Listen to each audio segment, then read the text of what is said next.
Assalamualaikum warahmatullahi wabarakatuh. Bagaimana kabar kalian semua sehat? Saya kembali dengan membawakan kisah yang berjudul Bayangan di Balik Cermin. Sebelum mulai jangan lupa like, komen, share, dan subscribe agar channel ini bisa berkembang. Malam itu hujan turun dengan derasnya. Ia duduk di ruang tamu dengan segelas teh hangat yang sudah tak disentuh. Jam dinding berdetak perlahan, seolah menghitung setiap detik kesabarannya. Riana melirik jam, sudah pukul 10 malam. Dan Andra, suaminya, belum juga pulang. Ponselnya tergeletak di meja, tanpa satu pun pesan masuk. Riana mencoba meyakinkan dirinya bahwa Andra hanya lembur, seperti biasanya. Tapi firasatnya mengatakan ada sesuatu yang tidak beres. Ketika suara deru mobil terdengar di depan rumah, Riana segera bangkit. Ia membuka pintu, dan Andra masuk dengan jaket basah serta wajah kelelahan. "Maaf, aku terlambat. Banyak pekerjaan di kantor," ujar Andra tanpa bertemu mata dengan istrinya. Riana hanya mengangguk kecil, tapi ia tidak bisa mengabaikan aroma asing di baju Andra, parfum yang bukan miliknya. Keesokan harinya, Riana memutuskan untuk menyelidiki. Ia mulai memperhatikan perubahan kecil pada Andra. Suaminya lebih sering membawa ponsel ke kamar mandi, sibuk dengan panggilan telepon yang tidak jelas, dan kerap pulang larut malam dengan alasan rapat mendadak. Satu hari, saat Andra mandi, Riana melihat ponsel suaminya tergeletak di meja. Tangan Riana gemetar saat ia membuka layar ponsel itu. Ada pesan dari kontak bernama Farah dengan emoji hati. "Farah, aku merindukanmu. Semalam luar biasa. Kamu benar-benar berbeda dari pria lain." Riana merasa jantungnya seperti berhenti. Matanya memanas, dan air mata mulai mengalir tanpa henti. Ketika Andra keluar dari kamar mandi, Riana sudah menunggunya di ruang tamu, dengan ponsel di tangan. "Andra, siapa Farah?" tanyanya dengan suara bergetar. Andra tertegun, wajahnya berubah pucat, tapi ia mencoba tenang. "Dia hanya rekan kerja, Ri. Kamu terlalu paranoid." Rekan kerja seperti ini." Riana melempar ponsel ke meja, menunjukkan pesan itu. Andra menghela napas panjang. "Itu cuma bercanda, Riana. Kamu tahu aku mencintai kamu dan anak-anak." Namun, Riana tahu suaminya berbohong. Riana memutuskan untuk menyewa seorang detektif pribadi. Dalam waktu seminggu, detektif itu membawa bukti-bukti yang menghancurkan hatinya, foto Andra dan Farah sedang berpelukan mesra di sebuah kafe, tiket hotel atas nama mereka, dan pesan-pesan romantis yang lebih jelas. Riana merasa dunianya runtuh. Ia menghabiskan malam-malam dengan menangis, tetapi ia tahu ia harus menghadapi Andra dengan bukti yang ada. Pada malam Sabtu, ketika anak-anak sudah tidur, Riana duduk di ruang tamu dengan setumpuk foto di tangannya. Ketika Andra pulang, ia tahu tidak ada jalan keluar. "Riana, aku bisa jelaskan," ucap Andra begitu melihat foto-foto itu. "Tidak perlu menjelaskan, Andra. Aku sudah tahu semuanya." "Berapa lama ini berlangsung?" Andra menunduk, tidak berani menatap Riana. 3 bulan. 3 bulan, Riana hampir tidak bisa menahan amarahnya.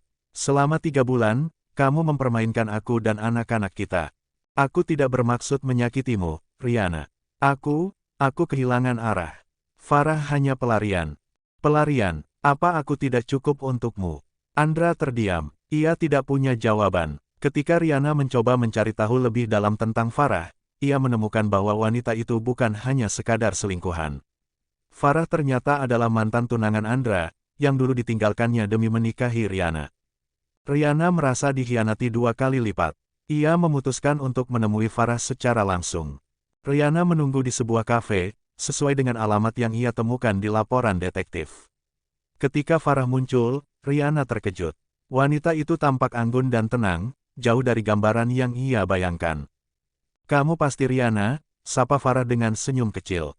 "Dan kamu Farah, wanita yang menghancurkan rumah tangga saya." Farah tertawa kecil. "Lucu sekali, Riana. Kalau kamu berpikir Andra adalah korban, kamu salah. Dia yang datang mencariku, bukan sebaliknya." "Kamu bohong." Farah mengeluarkan ponselnya, memperlihatkan pesan-pesan dari Andra yang meminta bertemu dan mengungkit kenangan lama mereka. "Dia bilang, dia tidak pernah berhenti mencintaiku, Riana. Dia menikahimu karena keluarganya mendesaknya." Hati Riana seperti diremas. Ia merasa marah, sedih, dan bingung dalam waktu yang bersamaan. Namun, Yang tidak diketahui oleh Farah dan Andra adalah bahwa Rihanna juga menyimpan rahasia besar. Beberapa tahun lalu, sebelum menikah, Rihanna pernah memiliki hubungan singkat dengan pria lain, sahabat Andra. Hubungan itu berakhir sebelum pernikahan, tetapi kini pria itu kembali muncul dalam hidup Rihanna. Rihanna tidak pernah menceritakan ini kepada Andra, tetapi ia mulai merasa bahwa mungkin inilah saatnya untuk membalas. Ketika Andra akhirnya memohon agar diberi kesempatan kedua, Rihanna menjawab dengan tenang, "Aku akan memikirkannya. Tapi sementara itu, aku juga punya seseorang dari masa lalu yang ingin kutemui." Andra terkejut. "Apa maksudmu?" Rihanna hanya tersenyum samar, meninggalkan Andra dengan rasa penasaran dan ketakutan. Setelah malam konfrontasi itu, Rihanna tidak langsung memberi keputusan pada Andra. Ia memutuskan untuk mengambil waktu untuk dirinya sendiri dan menenangkan pikirannya. Dalam proses itu, ia diam-diam menghubungi sahabat lama Andra, Reza, pria dari masa lalunya yang pernah ia cintai sebelum menikah dengan Andra. Pertemuan mereka di sebuah restoran kecil di pinggiran kota berlangsung penuh kehangatan. Reza tampak jauh lebih dewasa dari terakhir kali mereka bertemu. "Sudah lama sekali, Rihanna," ujar Reza, menyambutnya dengan senyum hangat. "Aku tidak menyangka kamu masih mau bertemu denganku." "Aku juga tidak menyangka akan menghubungimu lagi," jawab Rihanna, mencoba tersenyum.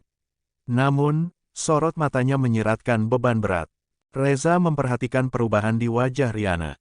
"Kamu kelihatan lelah. Ada apa, Andra? Kan?" Rihanna menarik napas panjang. Tanpa sadar, ia mulai menceritakan semua hal yang terjadi, perselingkuhan Andra, perasaan dikhianati, dan kebingungannya menghadapi situasi ini. Reza mendengarkan dengan seksama, lalu berkata pelan, "Rihanna, aku tahu ini sulit untukmu. Tapi kamu harus ingat, kamu berhak bahagia. Jangan biarkan dirimu terjebak dalam hubungan yang tidak menghargaimu." Kata-kata Reza terasa seperti pelukan hangat yang lama dirindukan Rihanna. Namun, ia tahu pertemuan ini bisa menjadi pedang bermata dua. Andra mulai merasa ada sesuatu yang berubah pada Rihanna. Istrinya menjadi lebih tenang, namun terasa semakin jauh.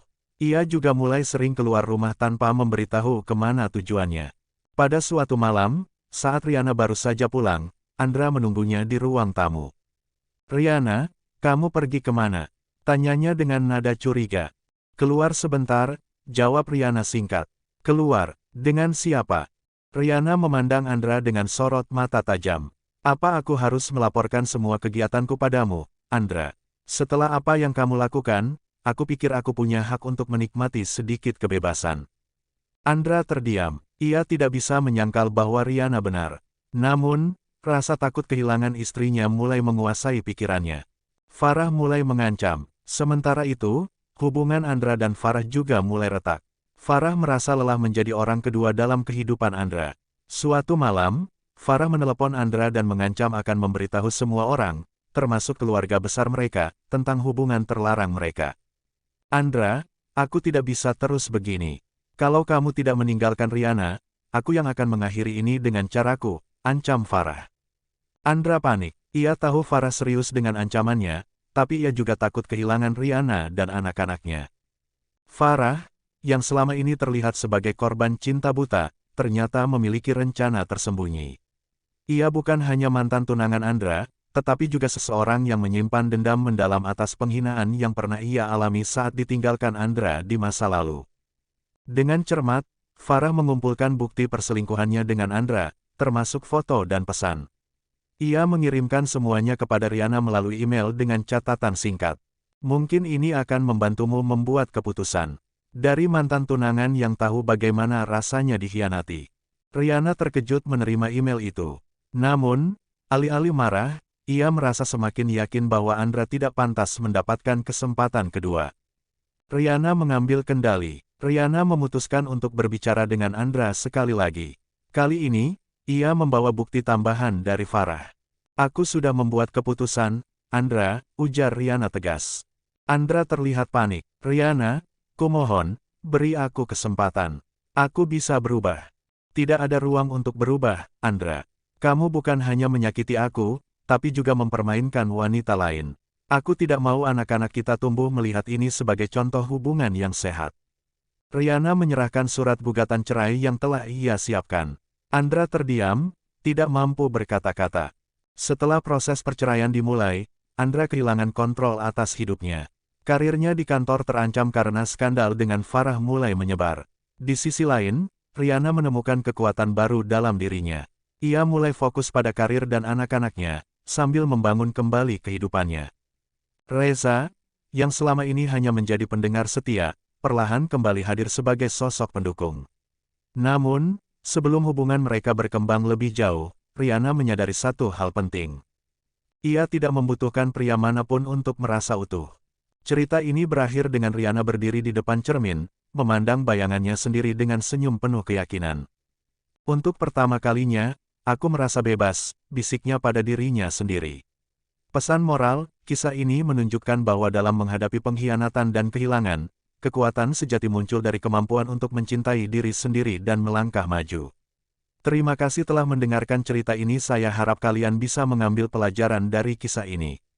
Wassalamualaikum warahmatullahi wabarakatuh.